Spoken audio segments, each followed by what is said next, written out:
If you are a Sigma INFJ who has spent years searching for someone who truly understands you, only to discover that what you actually need has nothing to do with understanding at all, this video will explain why you keep choosing INTJs and why they choose you in return.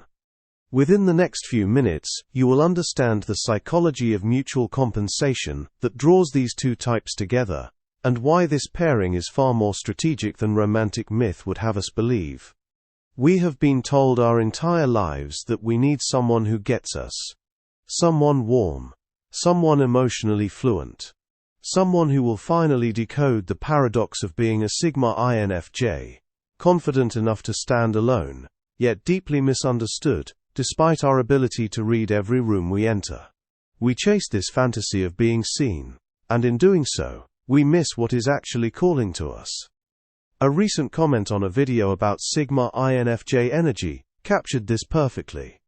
The commenter, identifying as an INTJ, articulated something rarely spoken aloud. Marry an INTJ. Problem solved. Not because they will warm us or soften us or make us feel less alone in the way we imagined, but because they offer something far more valuable. Certainty.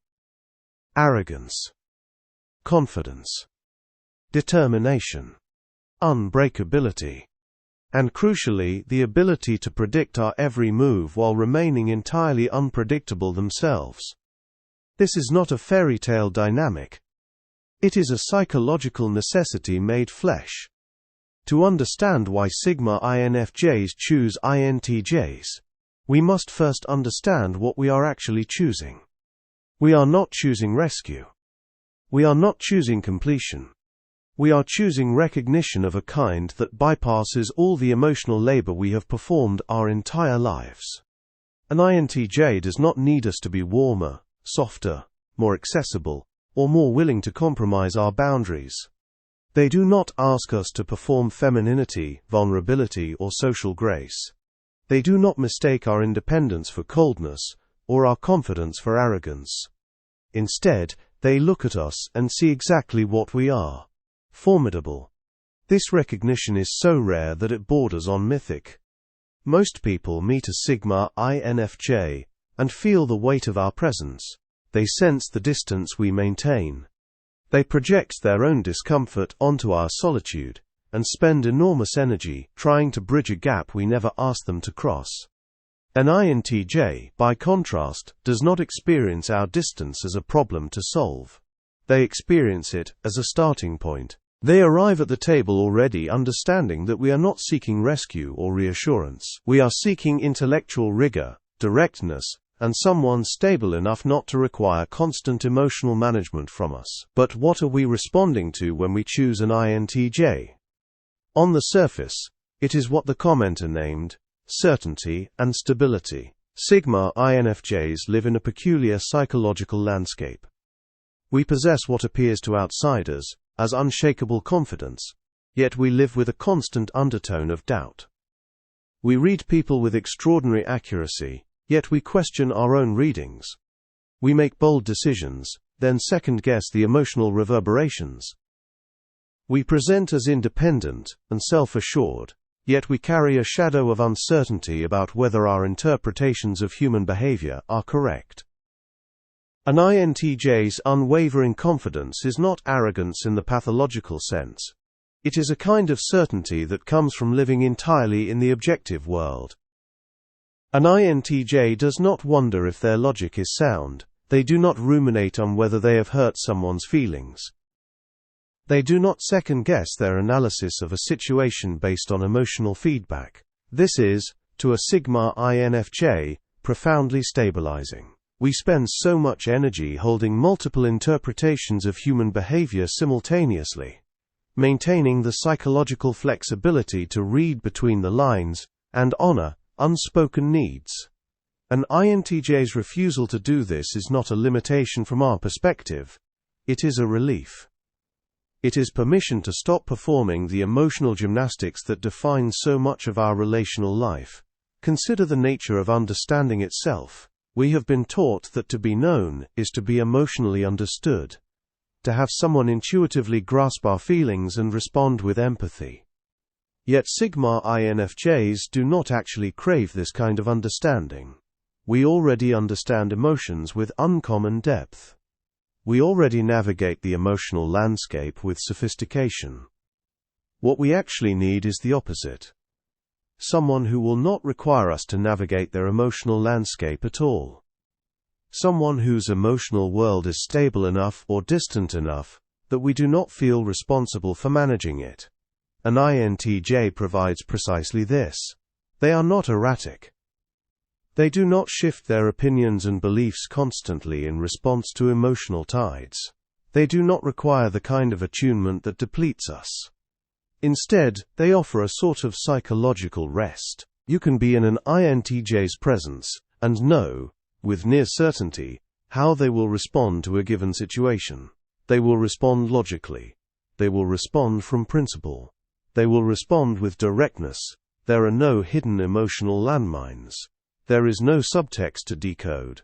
This predictability, which might feel constraining to other types, feels like sanctuary to a Sigma INFJ.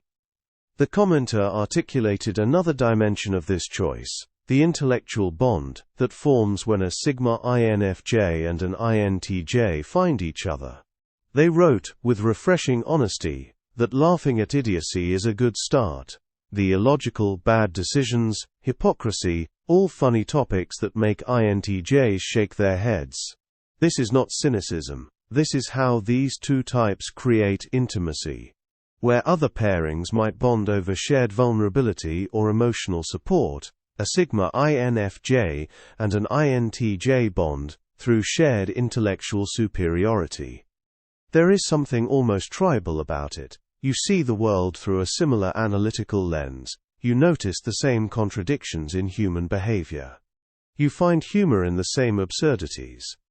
You can spend hours dissecting why people make the decisions they do, not from a place of judgment, but from a place of intellectual curiosity. An INTJ does not soften this for social palatability. They lean into it. They do not apologize for finding the average person's logic flawed. They do not pretend to respect decisions they find illogical. And a Sigma INFJ, who has spent most of their life moderating their own sharp observations to avoid offending others, can finally speak without filter. This is a different kind of being known. It is being known through your intellect, your standards, and your refusal to compromise on truth. Yet there is something deeper still. Sigma INFJs do not actually choose INTJs, primarily because of what INTJs give us. We choose them because of what choosing them reveals about our own psychology. When we stop chasing the fantasy of being emotionally understood, and instead pick someone who will never try to understand us emotionally, we are making a profound statement about our own needs. We are admitting, perhaps for the first time, that we do not actually need what we have been told we need. We do not need warmth. We do not need emotional resonance. We do not need someone who mirrors our inner world back to us. We need respect. We need certainty. We need someone intelligent enough not to waste our time with superficial connections. We need someone confident enough to stand beside us without requiring validation or emotional labor. This recognition is transformative. It gives us permission to stop performing the role of the emotionally available partner. It frees us from the expectation that we should be the emotional anchor in relationships. An INTJ does not expect us to be this. They do not want us to be this. They want us to be exactly what we are. Powerful, independent, intellectually rigorous, and entirely comfortable with distance. But the commenter made an even more provocative claim, that INTJs actually need Sigma INFJs. This is the part that reverses the entire narrative. We assume INTJs are so self-sufficient and content with their own logic that they do not need anything from anyone. And there is truth to this. An INTJ does not need to be needed. They do not require reassurance or constant validation. Yet INTJs have a significant blind spot, and it is precisely the blind spot a Sigma INFJ is built to navigate. An INTJ's confidence and certainty, while psychologically stabilizing for themselves, creates a serious relational problem. They are genuinely bad at friendship. They are not bad at it because they are cold, though they can appear so. They are bad at it because they do not understand the unspoken rules of human connection. They cannot read subtext. They do not notice when someone is hurt by their directness. They make jokes at others' expense without realizing they have crossed a social line. They say things that are logically true but socially devastating. They isolate themselves not out of preference but out of genuine confusion about how others think. A Sigma INFJ solves this problem not by softening the INTJ or teaching them to be warmer. A Sigma INFJ solves it by translating. We can read the room in a way INTJs cannot. We can predict what others will think and feel in response to an INTJ's bluntness. We can step in and reframe, not because we are trying to protect the INTJ's image, but because we understand social dynamics with a sophistication the INTJ simply does not possess. More importantly, we can create a space where the INTJ does not have to perform social graces. We already understand their directness as honesty, not cruelty. We already respect their confidence as strength, not arrogance. We provide, in essence, a kind of social permission that allows the INTJ to be entirely themselves, without the exhausting work of social calibration. This is what the commenter meant when they said that INTJs would be happy if Sigma INFJs could convince them that we would make things better by being in their lives. It is a challenge framed as arrogance, but it is actually a recognition of an absolute truth. A Sigma INFJ does, in fact, make an INTJ's life better. Not because we complete them, soften them, or give them what they lack, but because we remove the burden of pretending to be something they are not. The psychology of this pairing reveals something profound about both types. When a Sigma INFJ chooses an INTJ, we are choosing to step outside the mythology of romantic love that tells us we need emotional understanding above all else. We are choosing someone who respects our autonomy so much that they do not even attempt to understand our inner world. We are paradoxically choosing to be more deeply seen by being less emotionally known. And when an INTJ allows a Sigma INFJ into their life, they are allowing access to a dimension of human experience they cannot navigate alone. They are admitting without words that there is value in the very thing they most dismiss: social and emotional intelligence. Neither type is completing the other. Neither type is saving the other. Instead, they are recognizing in each other a kind of power that comes from accepting their own psychology without apology. This brings us to the commenter's final insight, delivered with characteristic INTJ assurance: there is always a way to solve a problem. Sigma INFJs and INTJs do not solve the problem of human loneliness or isolation by becoming different. They solve it by finding someone who does not require them to be different. They solve it by recognizing that some psychologies are simply not built for the kind of emotional mutuality that modern relationship culture celebrates. Some of us need certainty more than we need warmth. Some of us need respect for our independence more than we need fusion with another person. Some of us need someone intelligent enough not to waste our time trying to fix us. An INTJ provides all of this.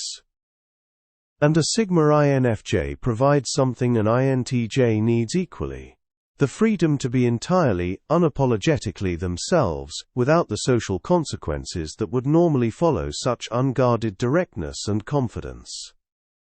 The myth of the perfect relationship tells us we need someone who understands our emotional depths, who mirrors our soul, who completes us. But Sigma INFJs do not believe this myth. We know our depths. We have spent our entire lives understanding ourselves and others with uncomfortable clarity. What we need instead is someone who respects that understanding so much that they do not try to penetrate it further.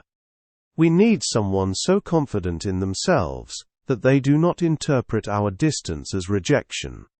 We need someone so committed to logic that they do not ask us to prove our love through emotional displays.